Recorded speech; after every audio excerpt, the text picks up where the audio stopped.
listeners, what it do? This episode is powered by LydiaRenee.com. That's www.LydiaRenee.com. Right now, you're listening to her single, Last Night. Crazy melodic, soulful. Hit her up on Twitter at Lydia_Renee. So find it hard for one to fall in love after the first touch or when first seen. They say if time is taken, the two shall grow in love, no fairy tales, just reality. Why are we expected to follow those antiquated rules and regulations? I thought the love was mine to search and to find all on my own. Well, I have this feeling now deep inside. I don't know how I'm supposed to keep it to myself. My heart is growing wings, flying over everyone and everything just to get to you.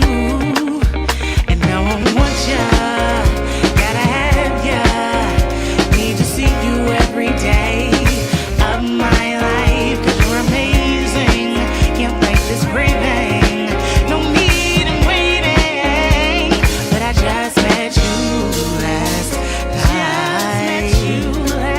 night, want you the rest of my life. Well, I have this feeling now deep inside, I don't know how I'm supposed to keep it to myself. My heart is growing wings, flying over everyone and everything just to get to you. And now I want ya, gotta have ya, need to see you every day of my life, 'cause you're amazing, can't fight this craving, no need in waiting, but I just met you last night. Once again, like I said, this episode is powered by www.LydiaRenee.com. That's www.LydiaRenee.com. You know what I'm saying? Start what you're doing. Pop open a new window. Go over there, you know what I'm saying, to support her movement. That joint you just heard was called Last Night. You know what I'm saying?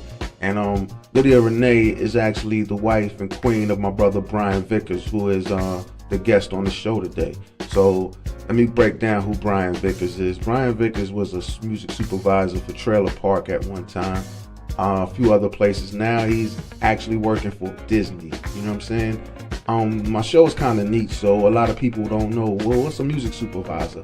A music supervisor, whenever you watching TV, watching movies, or playing video games, you hear music at all times. You know what I'm saying? That different music that you hear sets a certain mood for the scene, makes you feel a certain way. It makes you perceive the scene in a certain way. So there's a rhyme and a reason to that. You know what I'm saying? It's not by mistake. It's done on purpose. And the guest that I had today, Brian Vickers, that's his job. His job is to find the proper music for the proper scene to create the proper mood. You know what I'm saying?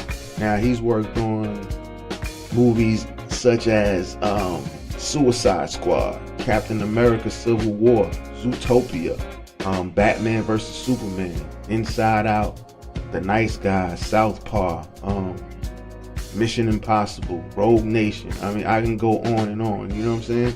But that's just to name a few. So, like I said, we're going to get into the episode, man. Brian Vickers, Music Soup. Let's do it. Ladies and gentlemen, may I have your attention, Lucid please? Network presents a Different Perspective podcast. You're now tuned in. So don't compare me to another. I'm different. So don't compare me to another. 'Cause they can't hang. Word to the mother. Hey, I'm doing well. Glad to be here. Thank you for the kind words. I'm trying. No problem. Yeah. Only the truth, man. Only the truth. That's all. You are, whether you realize it or not, you one of the sought after music soups of the game. I don't think you know that. Well, I'm sure you do. You got tons of emails to prove it, I'm sure. Right.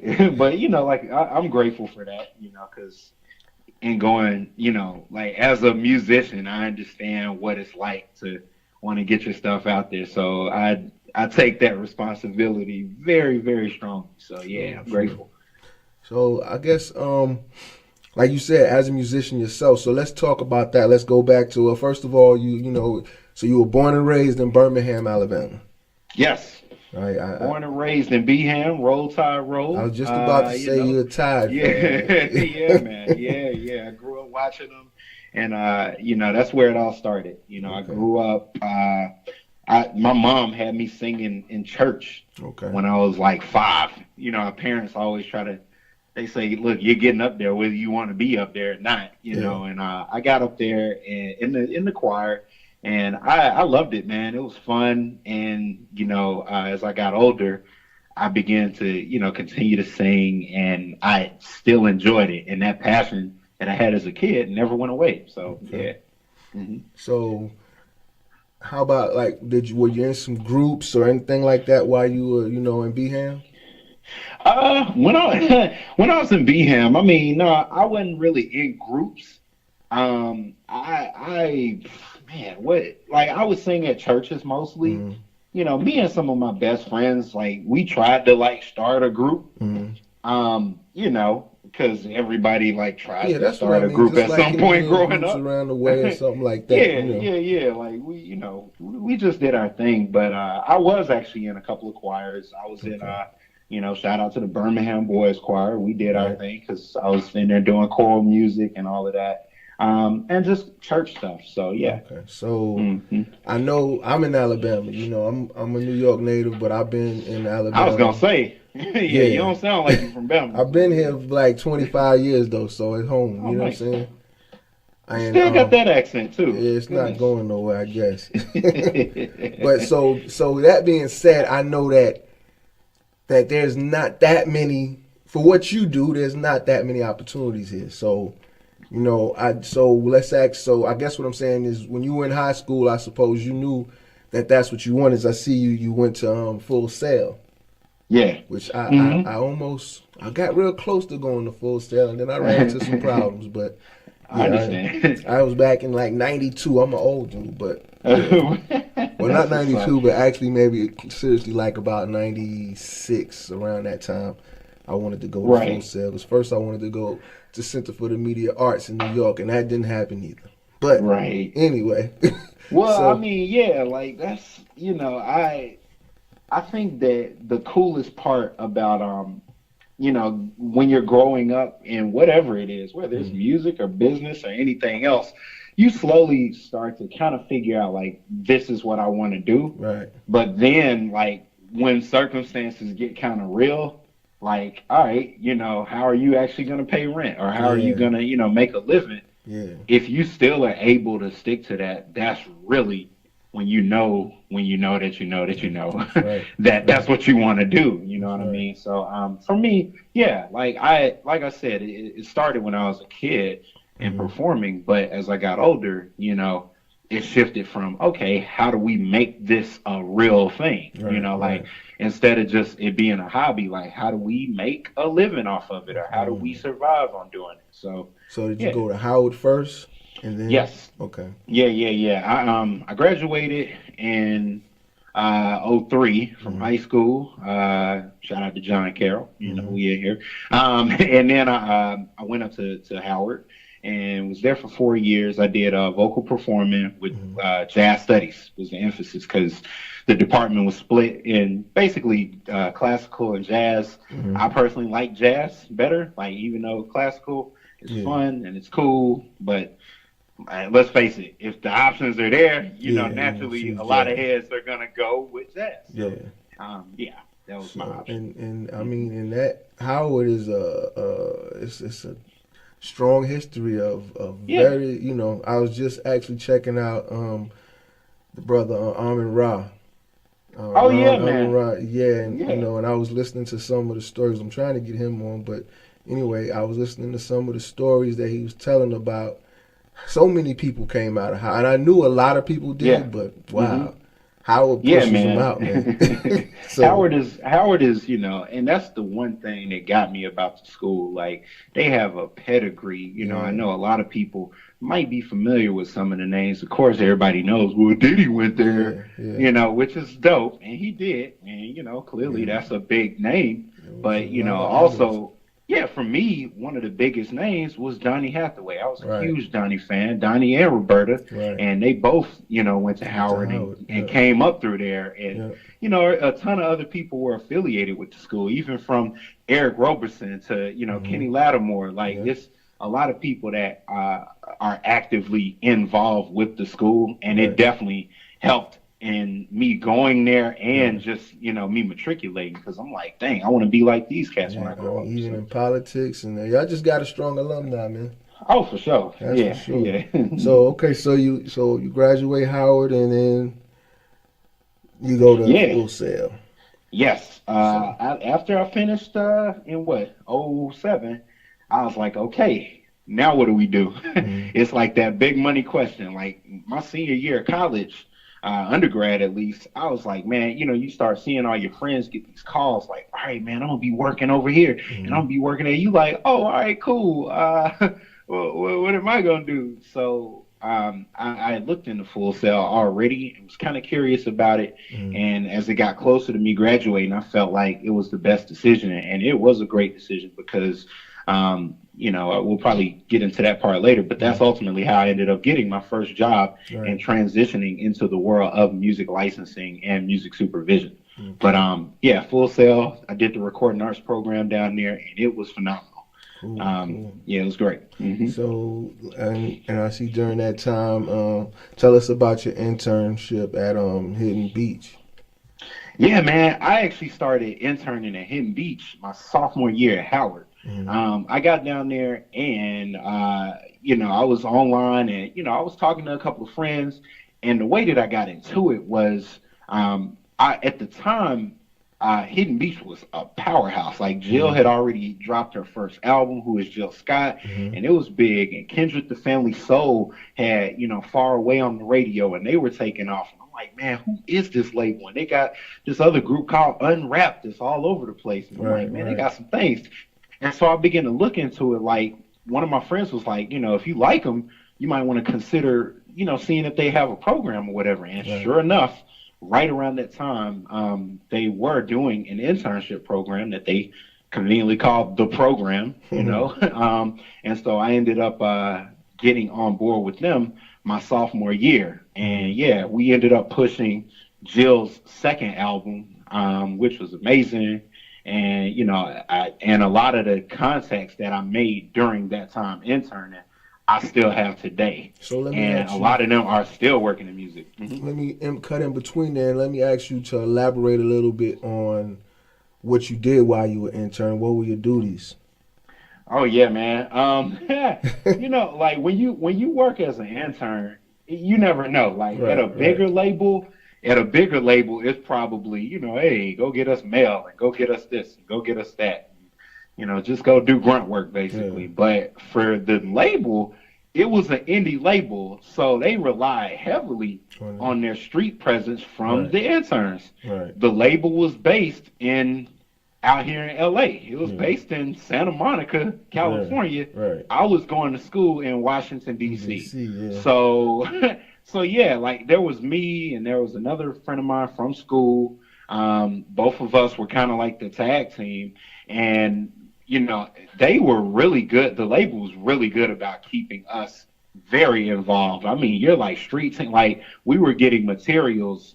They sent us posters. They sent us all kind of swag, and we would set up listening parties at the school. We would set up events and just do the best that we could to put out blasts. We had conference calls where they were actually listening for ideas as to ways that we could continue to push the material forward. So, that was my first experience going from a performer side to going to the side of, what is a market? I don't know what a market is. This is the stuff that I had known. So, like learning what radio airplay is all about and how you get that. And for what year was this for chronologically? So we can keep. Oh yeah. I know I'm hopping back and forth. No, you good. I started Howard in 2003, August in 2003, and I started that internship right in 2004, right before my sophomore year started. So and it was right. I asked you that because a lot of guys, they aspire, they want to be in this business, they only see the outcome. You know what I'm saying? And a lot of them don't understand, or you'd be surprised. A lot of people don't even think about being an intern. You know, and that's going back again to Diddy. That was his story. You know, he's an intern. You know, for Andre Harrell first. Andre Harrell, yeah. But a lot of people, you know, you'd be surprised that goes over so many people's head. You know. Oh man. And so you know, it's funny. Like, I don't want to get into the millennials and you know, but I do know that there's kind of a different thought process when it comes to even with licensing, you know, and supervision. Like, a lot of people want the benefit of being, you know, oh man, I want to be that guy. I want to be the one that got the power. I want to be the one that start careers and shut down. They want that power, but they don't like to do the work that it takes to get there. And it's a process. You always have to remember it's a process. You gotta want it. Oh yeah, man. Yeah. You gotta work hard even when you feel like you don't want to. You know, that's a good bit of the story throughout. You know what I mean? So yeah. And you also worked for the Recording Academy, the DC chapter. Yeah. My junior year, like right after I got involved with, I was already involved with Hidden Beach. And long story short, I ended up getting involved with Hidden Beach. And one of my friends, who to this day is one of my closest friends, also from Alabama, shout out to Huntsville.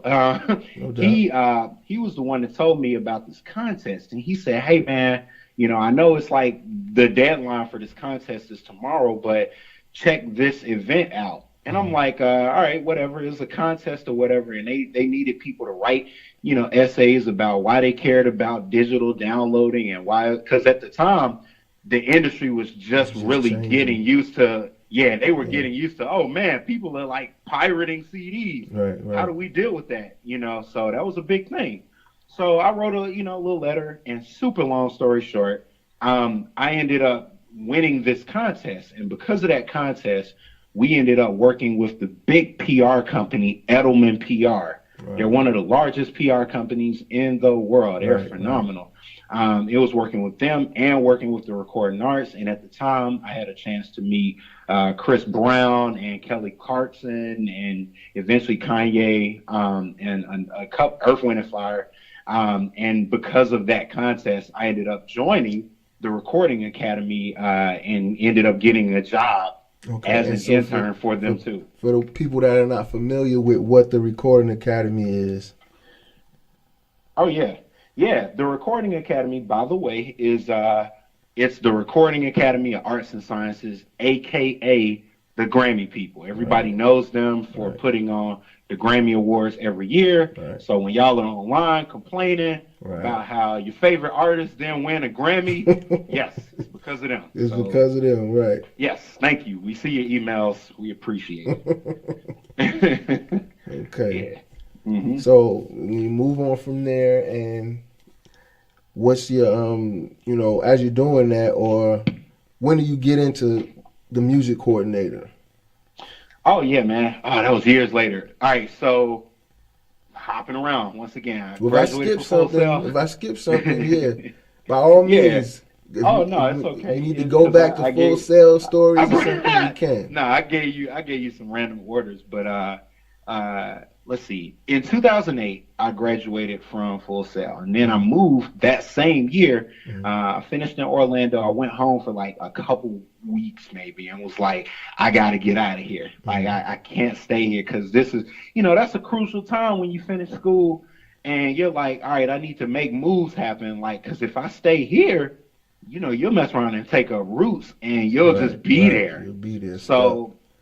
Fortunately for me, in 2008, I ended up moving here to LA with my uncle. My uncle was like, come on, you move out here and do whatever you got to do. And so I ended up moving out here to LA in 2008. I got out here, and for a couple of months, I was just like, man, I don't know what I'm going to do. I applied for a ton of different jobs. And long story short, I ended up getting an email from Full Sail. They were like, hey, we know you just graduated. Here are some jobs that you might want to consider. And so they sent one job for an internship as a music coordinator with the company Bunim Murray Productions. And I'm like, I know the company name. It sounds familiar. And Bunim is the company that gave everybody like 30 seasons of the Real World. Right. Bad Girls Club, Keeping Up with the Kardashians, Project Runway, just to name a few. Yeah, I ended up working as a music coordinator, or I ended up working as an intern at first. And, you know, once again, just intern duties, copy this, paste that. But while you're doing that, they're also teaching you what that looks like, you know, what it means to what a master license is, or what a master license contract is, or what a sync contract is, and you know, all of this kind of stuff. So ended up getting in on that, and it ended up turning into a short term, hey, let's take this intern and turn him into a music coordinator, which is like the upgraded version of that. And eventually I got a chance to supervise one of the shows, which was awesome. And I was there for 4 years, so it worked out. That's cool. So meanwhile you're doing this, were you still pursuing your singing career? Oh man, great segue.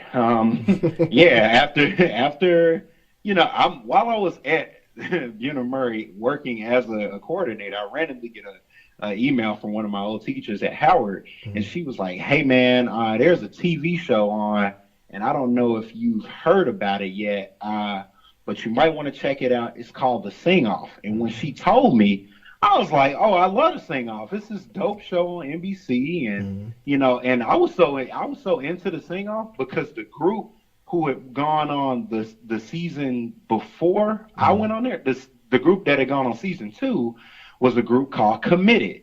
And I particularly kept an eye on them because they were from Alabama, like of all things Alabama. So I'm up there watching these dudes. So I was like, yeah, man, this show is dope. So she's like, well, we're thinking about going on the show. Would you like to audition with us? And I was like, I might want to talk to the job about it, but you know, like, come on, that's a once in a lifetime opportunity, of course. So once again, long story short, I ended up auditioning with the group. We ended up making it on the show, The Sing Off, on season 3 of The Sing Off, and we were on there.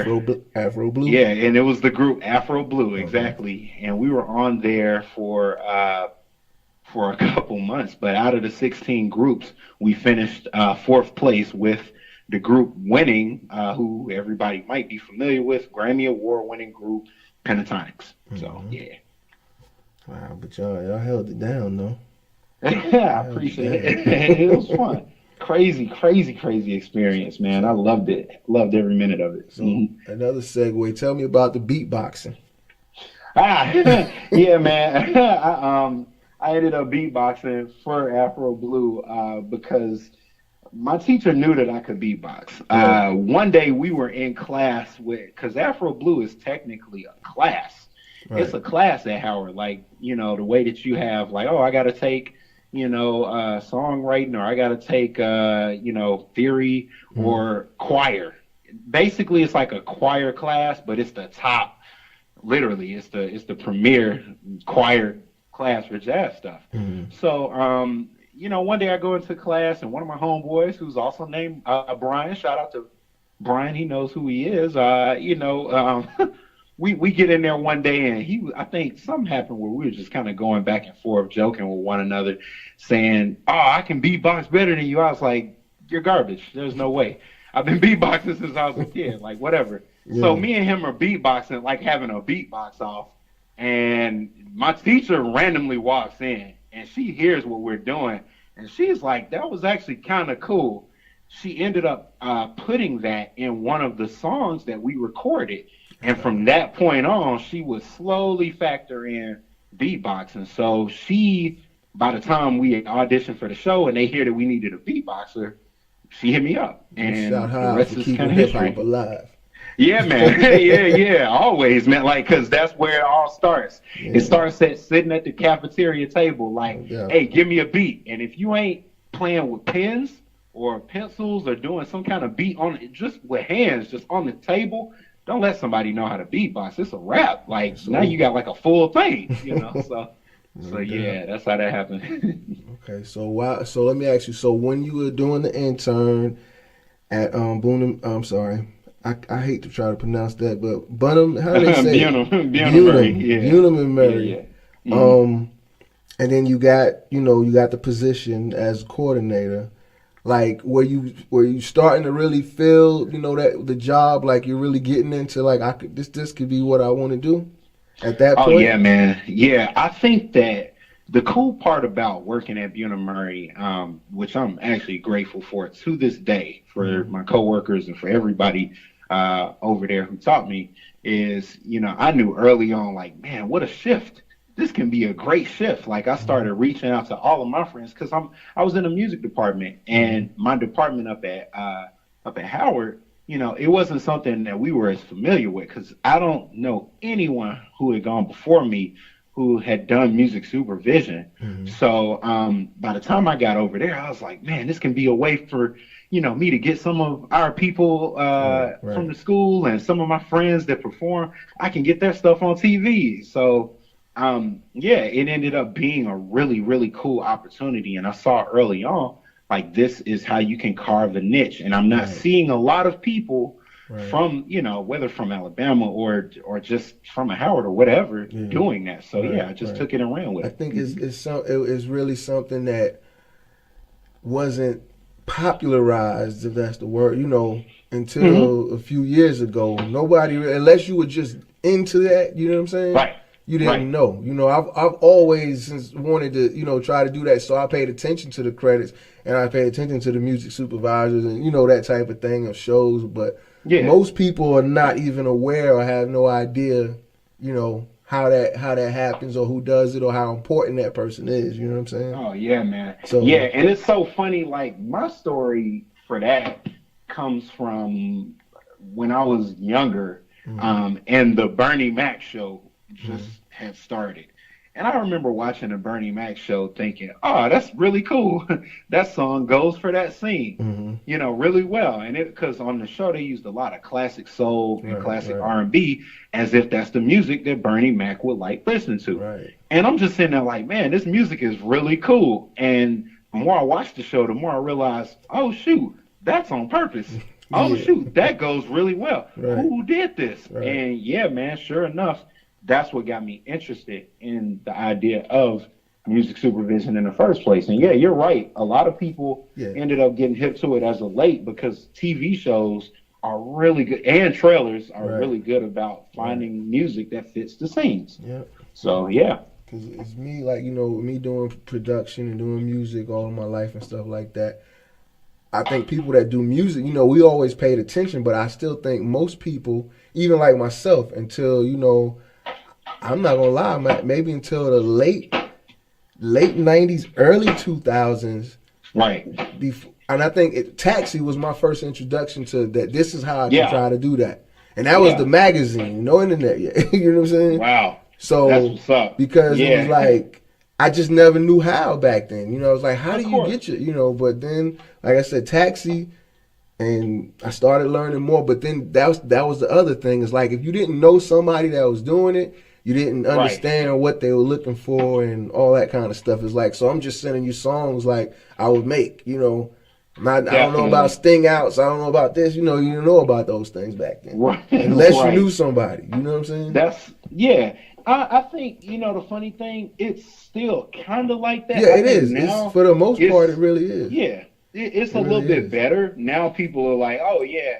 Especially now that you have a situation where, like, the awards, like the Emmys now are recognizing music supervision. So it's becoming a full-fledged thing. Like, it's undeniable at this point. And they're starting to say, like, oh, okay, we have to recognize music supervision. So the more that it gets hip on that side, and now a lot of everybody's favorite artists are ending up everywhere. Like, I'm a huge video game fan. I love playing video games. And one of the games that I'm on all the time is NBA 2K18. Right. And I mean, like, I'll tell you what, like, I'm so excited that my boy Henderson Paak is on the game. Right. But, like, that's common now. Like, these games are getting played, and no matter what the game is, whether it's that or whether it's Call of Duty or whatever else, like, you're starting to hear big songs and it's not just like underground artists. Like No, you're I know right. a couple years back on Call of Duty,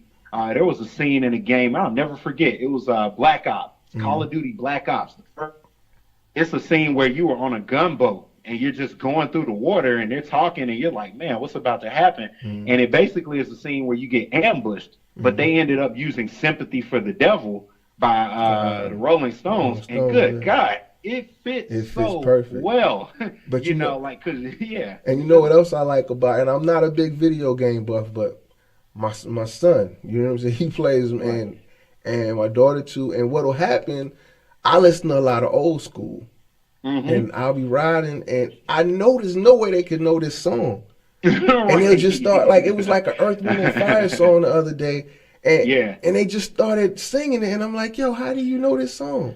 Oh, that's beautiful. You know what I'm saying? And it was like, I forgot what game, but it was, you know, it was like the video, and I'm like, yo, that's crazy. Because they were singing it like it was a brand new, you know. That's it, you know. But that's the power of good music supervision. Like, it can take a song that has been out for years and reintroduce it to a whole nother generation of kids. It is. You know, like, And that's why I was getting to, I was saying that's why I think it should be recognized, you know, and you guys should be awarded because I think it's a very intricate part in the soundtrack. The soundtrack is very intricate because that you can take a movie or a TV show or whatever, and if you place the wrong music at that point, at whatever scene it is, that scene won't be as memorable.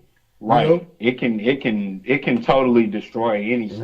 Right. So it's definitely a skill that, you know, should be rewarded. You know? Oh yeah. So yeah, definitely, I agree. So now let's talk about you working at trailer park. All right, cool. My trailer park experience was so interesting, man. It was so interesting. I ended up getting over there. I applied to work over there, I think maybe 2 years before I actually ended up working there. You know, I applied, didn't get the gig. I was like, I was kind of bummed out. But something happened where, you know, I kept in contact with the guy who I applied with. You know, I like added him on Facebook, like, yeah, let's just keep in touch to see if anything comes up. And just so that my face is familiar to them. Right. Shout out to networking. It is super important. We can have a whole discussion on just networking itself. But it was very cool. So he one day something happened where I think somebody went on vacation over in their office, and they were like, hey, they're going on vacation and they need somebody to come in and help. And they asked, and he randomly hit me up like, hey man, we got such and such going on vacation soon. She's going for like a week. Can you come in and work? And I'm like, all right, cool. And then I get over there and I'm like, good God almighty. Trailer park, by the way, is I was just about to say, let's stop right here. And let's because we name dropping now. This is what it gets. Right? So let's stop right here and tell them who and what Trailer Park is. All right, Trailer Park Inc. Trailer Park Inc. is literally one of the top trailer advertising companies in Hollywood. They've won a ton of awards for their work throughout a number of campaigns. They do everything from print advertising to, you know, content production. Like when you're watching a movie or you're watching a DVD and you see the extra credits and the footage that takes place behind the scenes, all of that, they do that as well. They do the print stuff, all the stuff that you see on billboards and, you know, all of that kind of stuff. They're all over the place. But one of their best things is, as the name suggests, film trailers, film and TV trailers. And they work with companies that range from, at the time they were working with Disney and Marvel. It was one of the few, because only a couple of studios around town get to do trailers for Marvel projects. We were working on both Disney and Marvel. We were working with Paramount. We were working with Fox. We were working with, you name it. If it's a top studio, they were probably working on projects for that film. And if you went to the theater and you saw a big movie, there's a good chance that if they didn't finish that trailer, they either somebody who formerly worked at Trailer Park did, or they did themselves. So, very big company, very huge honor to work there. Right. So what are some of the so okay, well, let's get back to it. So, they called you because somebody was on vacation. Yeah. And you go in. Somebody was on vacation, and I was just coming in to like relieve them as they're out. You know what I mean? That turns into 2 years. And that ended, yeah, man, yeah. Like I got there, and I came in, I did my thing. They were like, "Oh, that was really good, man." And man, I was so sad when they came back. I was like, "Please, you gotta have more days or something."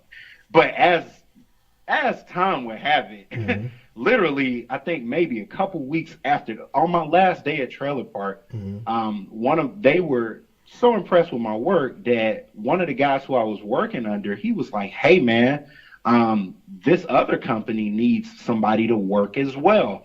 You might want to hit him up." And so I ended up hitting up this guy, and I ended up going to work with them for another company that is called Select Tracks. Right. Now, Select Tracks was they're a production library, I would say. Yeah.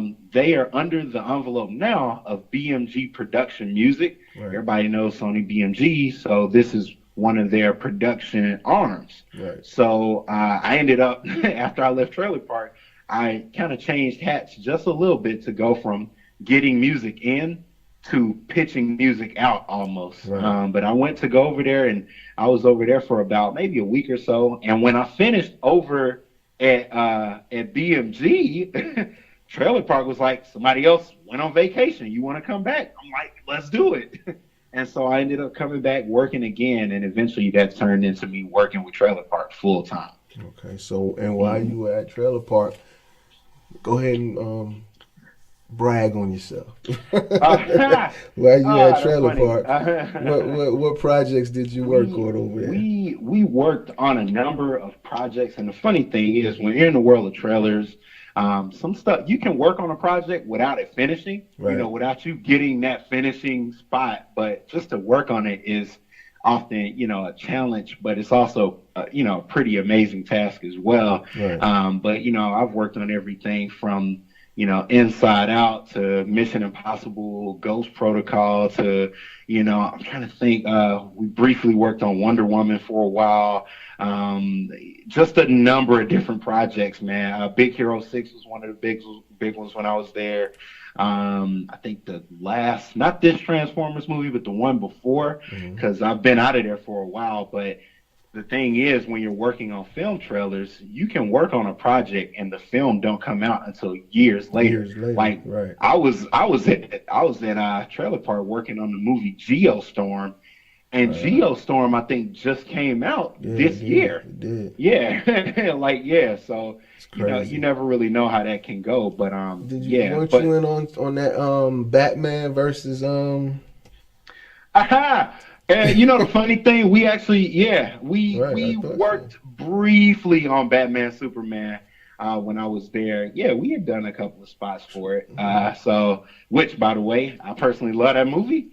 So I was glad because we worked pretty closely with Mission or with Warner Brothers as well. And one of our award-winning, my boss at the time, Bobby Gum, amazing guy. He won an award for the trailer for Mad Max. Okay. The Mad Max Fury Road trailer, which was crazy. If you go back and watch that trailer even now, it's so well done. But yeah, he won for music for that trailer. So, what about Zootopia? Zootopia, yes. And Suicide Squad as well. Civil War. That's why I was like, it's so many to name. And I know, see, to you it's nothing. It's like, oh yeah, I forgot I was there for Captain America Civil War. You know what I'm saying? But the funny thing, Captain America, oh my God, Civil War will always be like, it's almost like the one that got away, you know what I'm saying? Like, because at the time, my wife is a full-time singer-songwriter here in LA, and we were trying to get her to sing on one of the trailers. And, we got her in there, and she sung a couple songs, and we tried to work it out, and it, unfortunately, it didn't work out. But, clearly it's a Marvel joint. Like, you want that. Right. Anything affiliated with any Avenger, any Avenge anything, like, you want a piece of that.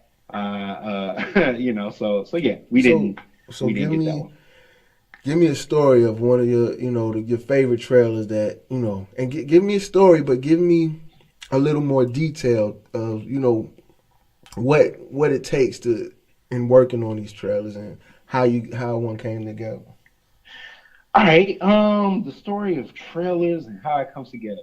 All right, I always say this, man. I think that when it comes to working on trailers, you have to have such thick skin, man, because it's like probably one of the only jobs. Like if I go outside and cut grass, like I know that I'm going to cut the grass and I know I'm going to get the money for said grass getting cut and everybody's happy. Right. In the world of trailers, you basically can go outside and cut the grass and then like you finish half of it and somebody else can come along, finish the whole thing, and they get that whole credit for what you've done. Right. It's a really, really competitive field, really competitive, not, from a sense of just a music supervisor and this, which is as well, but it can be company and company because everybody is competing to get that finished trailer. Everybody wants to get that trailer that the world can see because like you name any movie,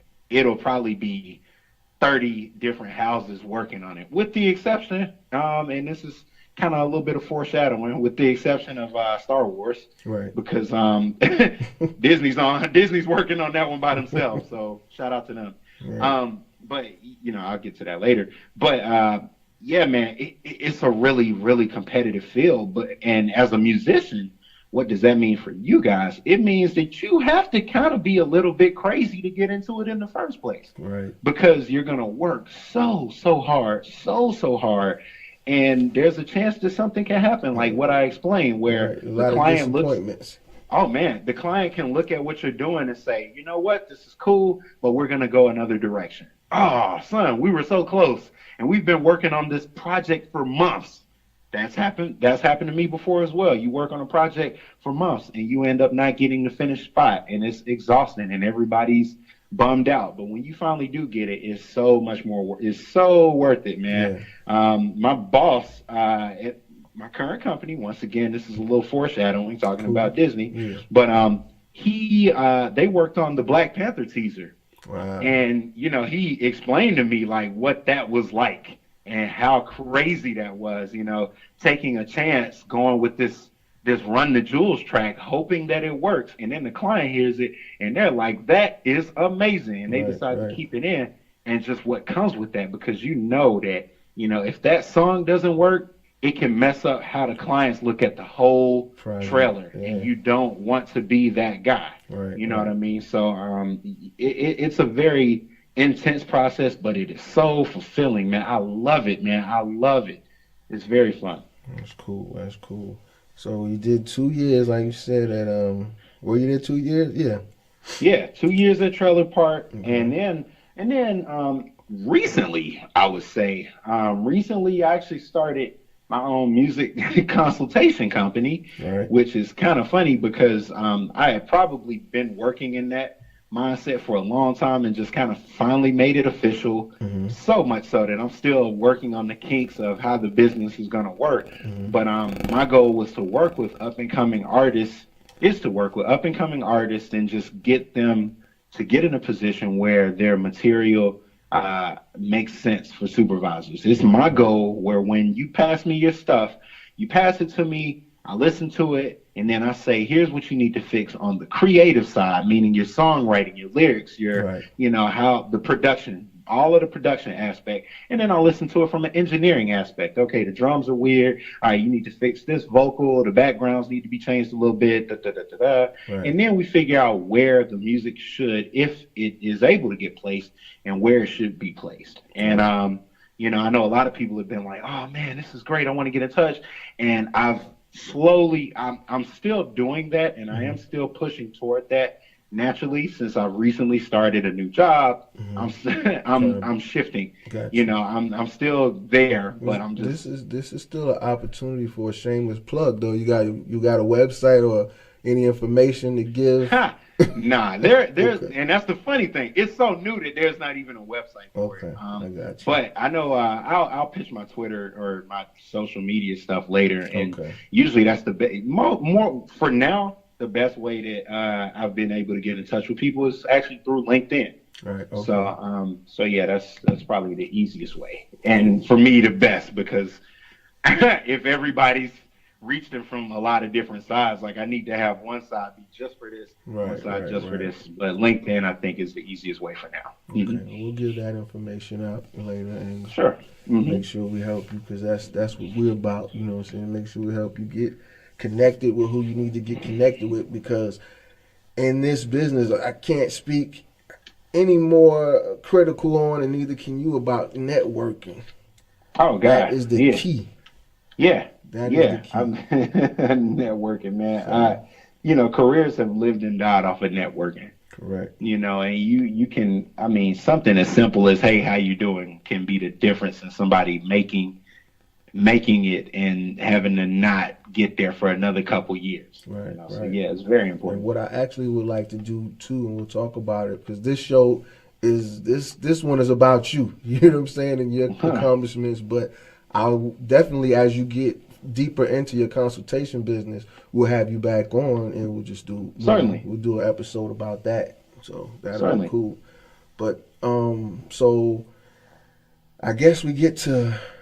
Is there anything between Trailer Park and Disney that you want to touch on, or? That was basically it. It was just me looking. I went through a period where it was almost like, sound kind of corny saying it, but it's almost like a bit of a rediscovery period, because my goal really. was to go more toward features instead of trailers. Right. Like, I was like, man, look, I actually want to do the full movie itself instead of just the trailer. So I was trying to figure out a way how I can get in on that side. But clearly the opportunity came to work for Disney. So, you can't turn that down. You cannot turn it. It's like some amazing life-changing stuff. But that was really the goal. And it still is. Like, eventually I see myself gravitating toward that lane, because I want to do full features as well. So we'll see what happens in the next few years. But So for now, how do you get the heart stopping call from Disney? It's like, oh my God, man! Typical. I was in a place where I was looking at gigs regularly. Like, all right, let's just see what they got. And I'm like, oh, cool. Disney has another. They got an opening. All right, let's see what's going on over there. And so I went ahead and I applied for it. No big deal. And I remember being on set. I was on set working, on some project, and then I get a phone call from them like, hey, we saw your resume and we noticed it, and I just want to ask a couple questions. And I'm sitting here like, oh shoot, is this the day one interview going on right now? And sure enough, it was. And eventually I spoke to them again and went in to interview, and it's kind of like, it went from one thing to slowly picking up. But the cool part is, I'll say this, I actually interviewed with them last year for another job. It was the same department, different title. right. So I went in, and everybody remembered me from the first time. And, I appreciated what they were doing. Clearly, it's one of the top companies in the world. This is the Walt Disney Company. I work for the Walt Disney Studios, which, it's the lot, right in Burbank, California. You guys probably know that's literally where Disney himself worked. Right. And, man, I work for their division is known as the Hive, which is basically Disney's own in-house marketing team. It started up after they did the movie Star Wars: The Force Awakens, episode 8, episode 7. It started up after that, and they just continued to grow, and they were looking for this position, and I'm just like, man, all right, cool. And when I got the call and the lady gave me the green light, I was outside in DC and I almost passed out, man. It was crazy. Yeah, I can only imagine. Yeah. I can only imagine. It was crazy because I know how many people have applied to that, and I know it's very competitive, you know. And so I was gonna ask you this about Trailer Park, but even better with Disney. When you first walk in, and I want to get to whatever your first project was you started working on, but how was it intimidating? A little, but only a little. Like when I say a little, I mean literally just a tad. Because you know, coming from a company like Trailer Park, I know that there were a lot of similarities in the job. You kind of got your feet wet. Oh yeah, man. I mean, my feet at that point, they weren't even wet; they were drenched. Right, they were drowning. You know, like because coming from Trailer Park, like you know, when you're working with so many different companies at once, it's not too much of a shift for me. It wasn't. But I you know, and I know it's a very, very competitive gig and everything, but it made sense. I was more excited than I was. Now, granted, it's new and you don't want to, you know, you're working for such a large company. You don't want to mess that up.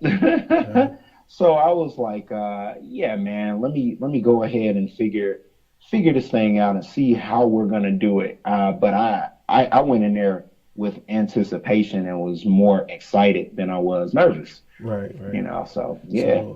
So I know you can't speak on any projects in the works right now, but is there anything that you've already done with Disney that you could talk about?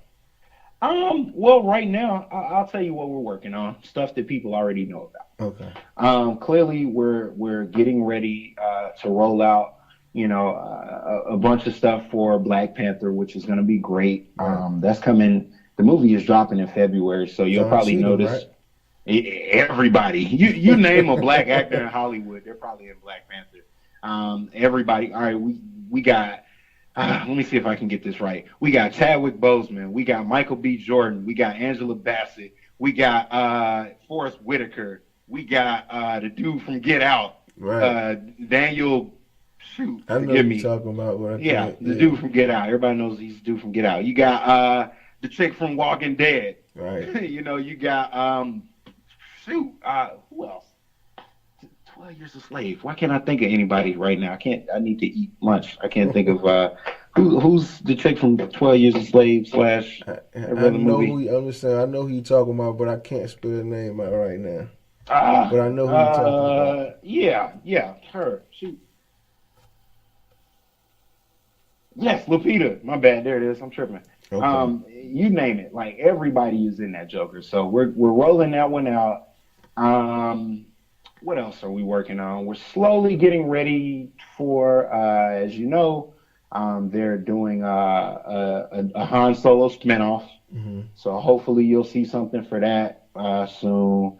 And it's a couple of very classic Disney movies that are going to be live action that you guys are probably, I know everybody's probably seen stuff for the new Lion King that's supposed to be coming out. Right. That's going to be pretty awesome. I haven't seen anything for it. Well, clearly they just announced the cast. So, but that, you know, stuff like that is to come, and a couple of more projects for companies, or excuse me, projects that are going to be really, really special, you know. Right. So the company, like I have my hands full, and I don't even want to get into the Star Wars universe. Like the Star Wars universe is going to be something that I'm working on realistically as long as I'm there. Like they're going to be doing stuff for the next like maybe 8 to 10 years. Right. So yeah. So when you and you've only begun, dude. I mean, for real, you still at the beginning of your career.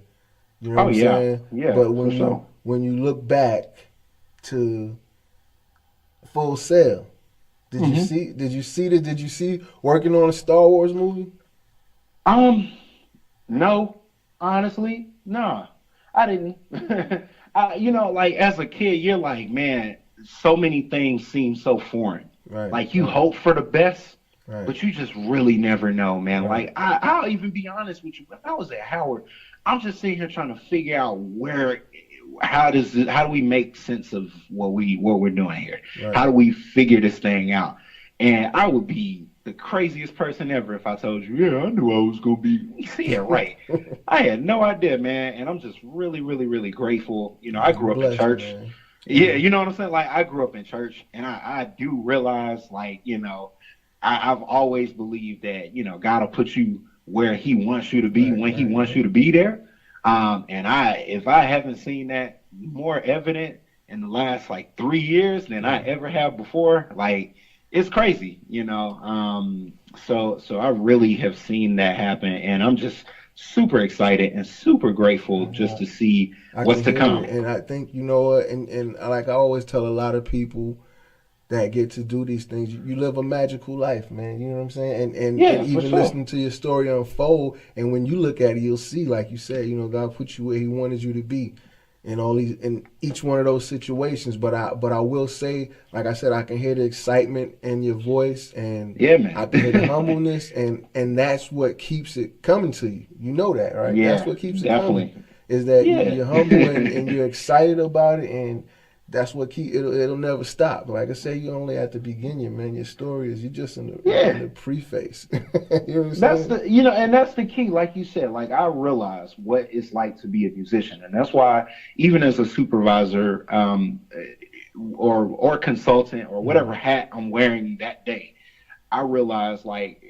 I know what it's like to be on both sides. Right. I know what it's like for you to have to hope that people like your songs. Right. And it's a very vulnerable spot to be in. It sucks having to hear no a bajillion times. Like me, like I said, I still have to plug my wife for events. So I know what it's like when we don't get events. I know what it's like, that feeling, and how much that sucks. But we have to keep pushing forward. You know what I mean? That was a part of the story that you told me that I noticed which is why I asked you to double back about the whole assistant thing, because see, what a lot of people would have done at that point was give up. The first day, first of all, they wouldn't have wanted to be an assistant or an intern for that much, because like, I'm not getting paid for this. I'm not gonna put up with that. But that's a part of wanting something. You know what I'm saying? And you want it, and you'll do whatever it takes to get it. You know, you're gonna see what happens when you go through these things for a reason. It's friction in life, just like anything else. You got to go through that friction, and when you come out on the other side, it'll be pleasurable for you. You know what I'm saying? Right. You got to go into the dark to come out to the light. You know what I'm saying? You look, brother. You preaching. You know, you were preaching, because that's what it comes down to. The industry can be very demanding, and it can be hard on you. Like, it can be hard on your emotions. It can be hard on all of that. And I would be lying if I was like, oh, I've been happy all the time. Yeah, right. You know, because when you move to LA, one of the first things I always tell people when they move to LA is, don't be afraid or take rejection personally. Right. Don't be afraid of it, and don't take it personally, because it's just gonna happen. It's like, it's as regular as, you know, is walking outside and tripping over, you know, the sidewalk. It happens. It's no big deal. But you have to learn from it, and you have to grow from it. So don't let it phase you, because people get in a place where you probably will get rejections left and right. It's but funny. You have to just keep pushing. This morning I was watching RZA, and he said that a chess master told him a saying. He said to not only embrace, but he said invest in failure. Deep. You know what I'm saying? But it's deep. You get it though. I don't even have to explain it. You know what I'm saying? Yeah. When he said that, I was like, wow. You know what I'm saying? So you know, invest in failure. And I think that's heavy. I think people will get that. Hopefully, if they don't, it ain't meant for them. But I know. Still well, it better be, because if they don't hear it, they'll life will teach them. You know, like failure. You learn so much from it. Exactly. You know, things aren't always gonna go the way that you plan them, but when they don't work out, it gives you the opportunity to know what not to do. Exactly. And it's really that simple. Exactly. You know. Yeah. But so one other thing, give me a idea of your daily operations at Disney, or you know, what's your day like? My day to day at Disney. It's so interesting, because technically, I work as an assistant to the music supervisor, or you know, I assist him. I do primarily cue sheets. I work on cue sheets, Right. which if you guys aren't familiar with cue sheets, It's very that important, or you means won't get paid. yeah, you're not going to get paid. Exactly.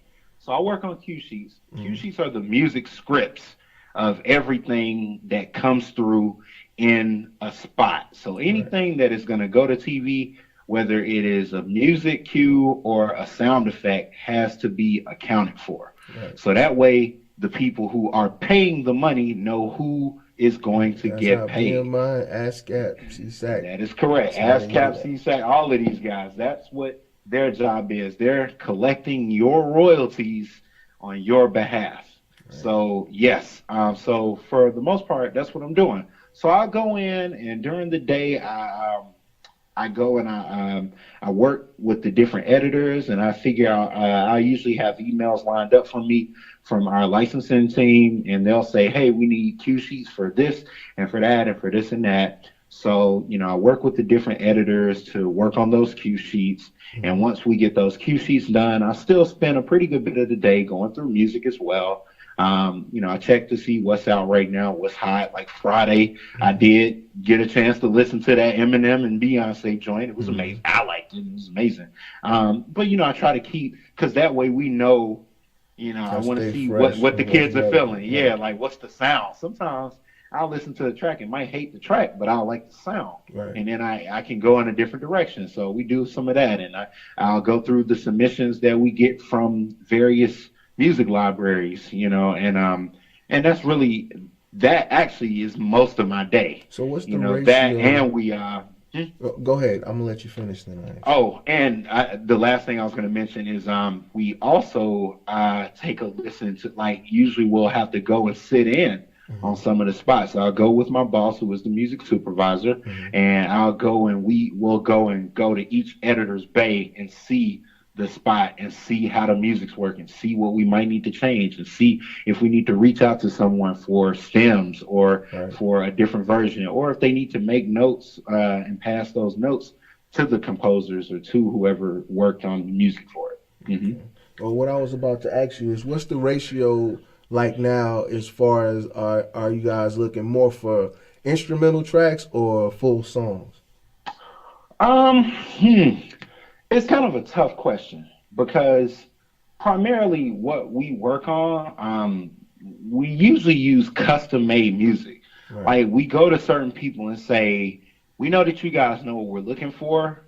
Here's what we're looking for. We want you guys to make a specific, type of version of the Star Wars theme. Or we want you guys to make a specific version of whatever the movie is, whatever the movie is. So that's really most of what we do.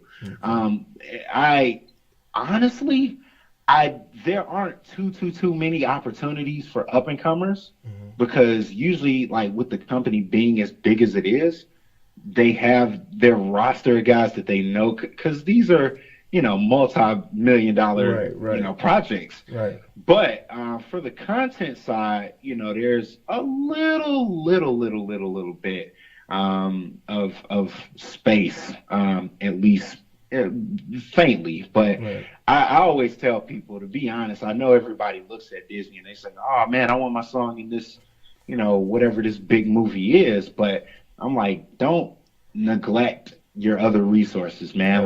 It's so much content out there that even if you're not getting your stuff in like an Avengers trailer or whatever. And see, that's what I was wondering. That's why I was asking, because sometimes I think that whatever the big companies are doing, whatever Disney's is doing, whatever trailer parks doing, is the industry following suit? That's why I was wondering. I was asking, like, is the industry right now leaning more towards instrumental rather than whole songs, or vice versa?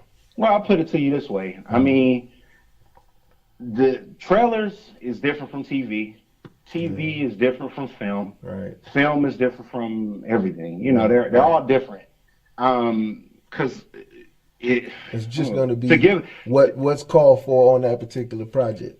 Yes. I'll say this. For trailers, you'll probably notice that you hear a lot of what we like to call trailerized versions of songs. Right. So it'll be covers. It'll be covers, like Like you might like I don't know.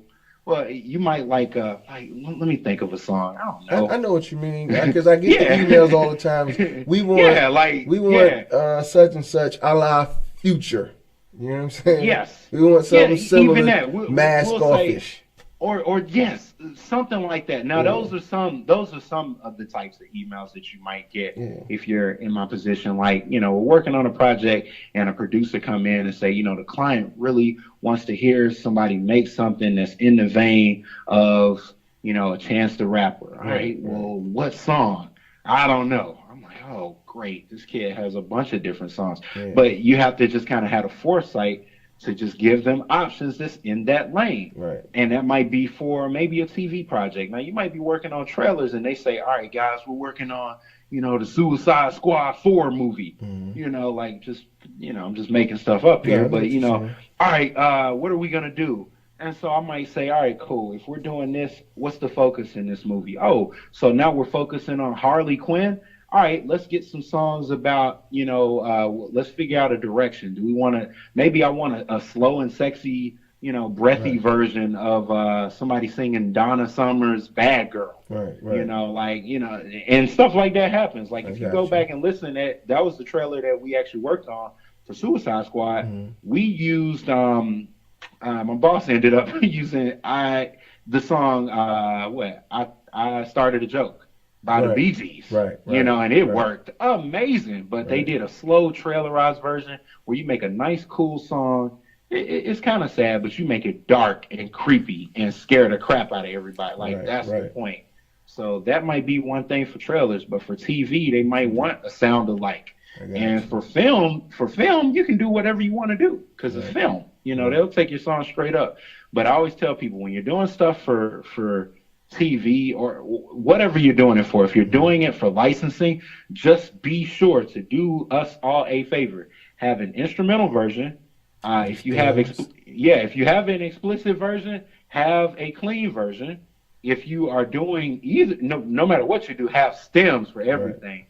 And when I say stems, that means have individual tracks. Here's the drum track. Here's the drums. Here's the keys. Here's the percussion or whatever. Have all of that. All of that kind of stuff. Have all of that, and also have it in different formats. Some people all right, I got everything. Here's MP3. We never use MP3. We can't. Right. I don't even people don't even send MP3s anymore. Find your, get your box.com on or your WeTransfer or whatever and send Waves and Ace. Mm-hmm. Waves and Ace, because that's what we use for, any kind of sync stuff. Well, cool, man. It's been interesting.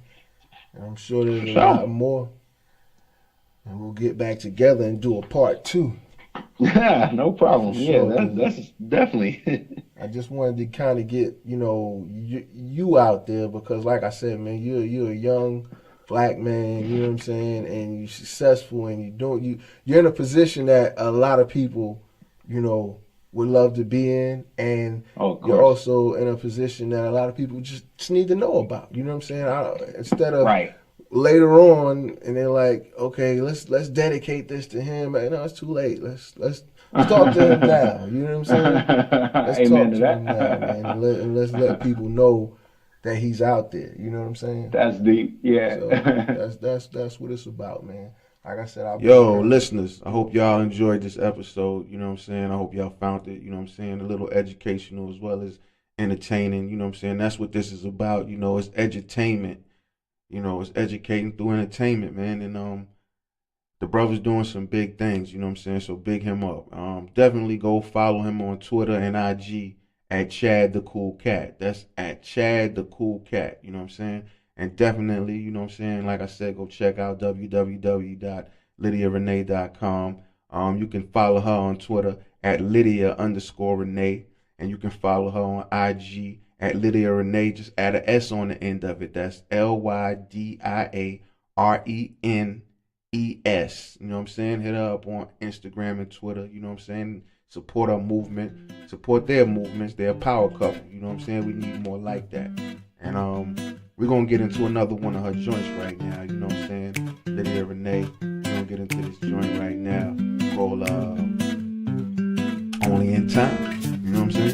Check it out. When I first met you, didn't think I'd like you. You were something new to me. Didn't think you'd do this to me. No, baby. Now nothing occupies my mind but thoughts of your arms wrapped around me, holding me, consoling me. Well, I'm wanting you right now.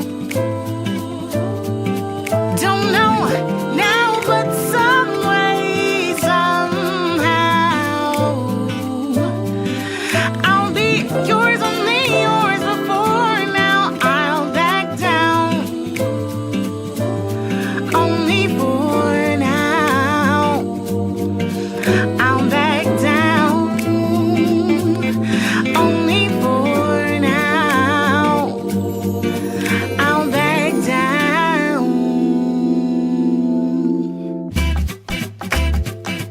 Now I'm contemplating and always still debating why I don't go after you the way I know you want me to. You're always appearing in my dreams, and I'm here